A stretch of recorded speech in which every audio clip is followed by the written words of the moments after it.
There's smoke right there, 105, 2 power. It's right there, it's black, it's iron. My wife thinks I'm all right. I called her and said I was leaving the building, I was fine, and bang. Two, three of us, 2 broken windows. Oh, God!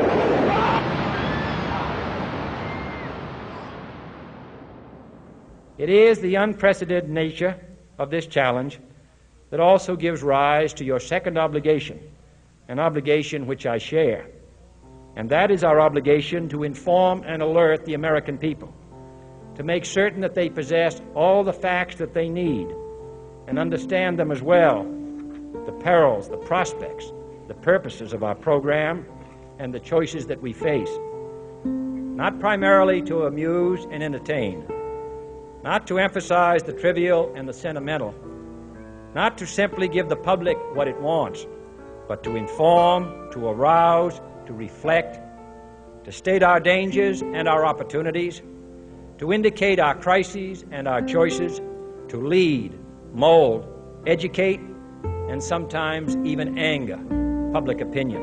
Government conspiracy. The alleged conspiracy.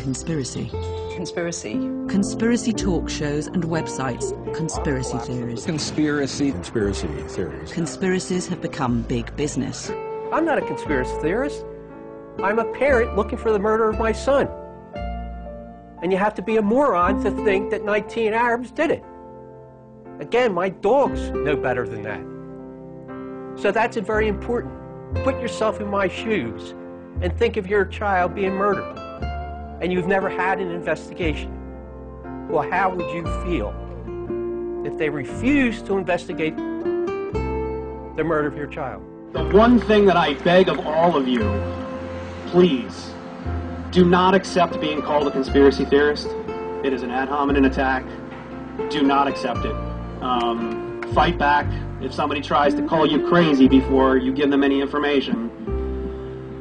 Either move on to somebody else who's going to listen, or just don't take that crap anymore. Because, I mean, you have a right to say what you believe. You have a right to dissent in this country. And, you know, the guys I used to work with, they call me crazy. They say, why am I throwing my towel in with you guys? But you guys are trying to tell the truth.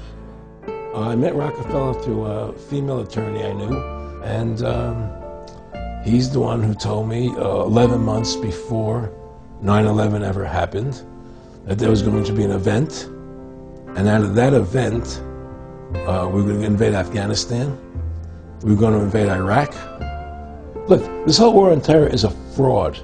It's a farce. It's very difficult to say it out loud because people are intimidated against saying it. Because if you say it, they want to make you into a nutcase. The fact of the matter happens to be that the whole war on terror is a fraud. It's a farce. Yeah, there's a war going on in Iraq because we invaded Iraq. And people over there fighting, you know. But the war on terror, it's a joke, you know. And until we discover what really happened on 9/11 and who was responsible for 9/11, we'll never know about the war on terror. My mind is still there. You know, that day I'll never forget. And the explanations that were given to me is totally unacceptable. Totally unacceptable. Because as I stated, I was there. I lived it. I lived through it. Actually, I thought I was going to die that day. Because me and Michael Hess did get on our knees and start praying when we saw that there was nobody coming, there was no hope. We did get on our knees and start praying. And then there was a fireman that shined the light and says, anybody in here? Those are the sweetest words I ever heard. Is there anybody in here? When I got home, I sat down in front of the TV and my wife said, why do you keep watching this? Why do you keep... I couldn't stop watching it. And that's when I found out Building 7 came down. I was so surprised. And I'm saying to myself, why did that building come down? And I knew why it came down, because of the explosions.